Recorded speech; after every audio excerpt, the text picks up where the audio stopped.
now give the floor to the Honorable Ratu Atonio, Lalabalavu. You have the floor, sir. Order. Thank you, Mr. Speaker, sir. Order. Mr. Speaker, sir, I agree with the Honourable Minister for Health that I know the capabilities within my colleagues, but it's just the resources and the capacities I think they lack.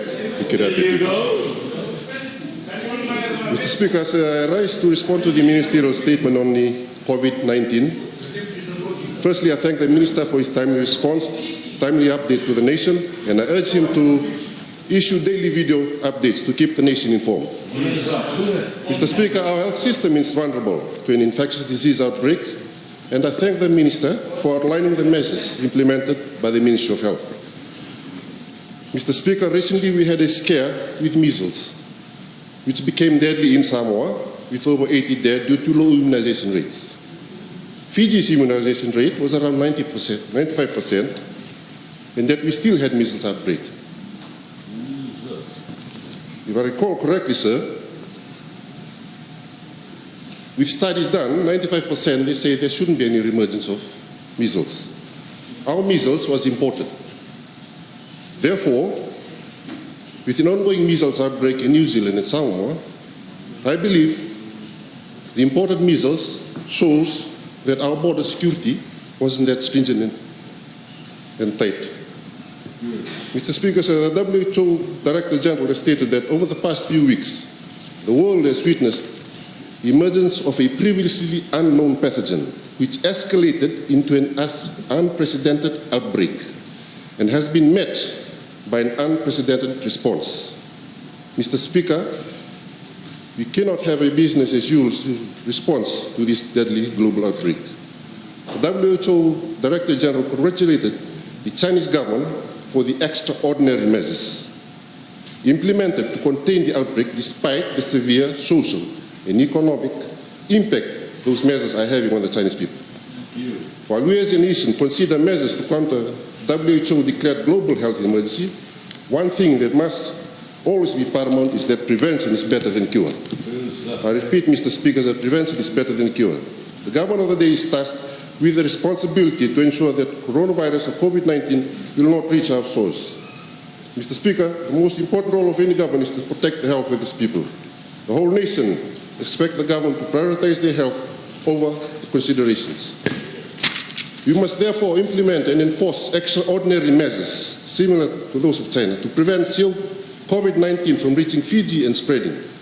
Mr. Speaker, government must remember that we are dealing with people, not numbers. These extraordinary measures must include maintaining stringent border control at all ports of entry, both airports and seaports, bearing in mind we are the Pacific geographical hub for air and sea travel. Our national airline, Fiji Airways, continues to serve destinations that have confirmed coronavirus cases.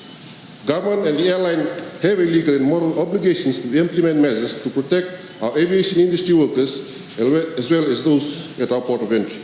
We must ensure that we have the capacity, resources to detect, respond, and treat an active case. Government must have a plan of action that guides our response to a positive case, and this must include declaring quarantine stations under the Public Health Act, upskilling medical personnel in terms of knowledge, resources, and protective gear. The WHO has identified the risk to medical personnel who are treating active patients, medical personnel's families as well, and government must implement protective measures for them. Government must continue to have dialogue and consultation with stakeholders and the public on the national plan of action against coronavirus measures being implemented by the Ministry under the Public Health Act. Mr. Speaker, the government cannot continue its habit of deciding matters in isolation, as it is since 2006, especially for the public health emergency as we are facing.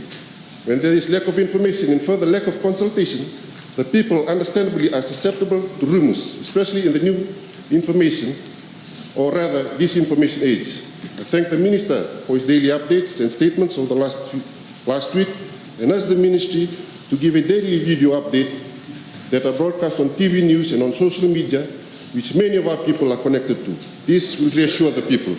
Hundreds of demonstrators rallied for a second day in Hong Kong to protest against plans to turn some buildings into coronavirus quarantine centers, reviving anti-government protests. The area is densely populated and protesters are angry about lack of consultation. The WHO Director General has recommended regular media updates to combat the spread of rumors and misinformation. Government must not be reactive but rather proactive against misinformation. I thank you, Mr. Speaker, sir, for the opportunity to respond to the Ministerial statement.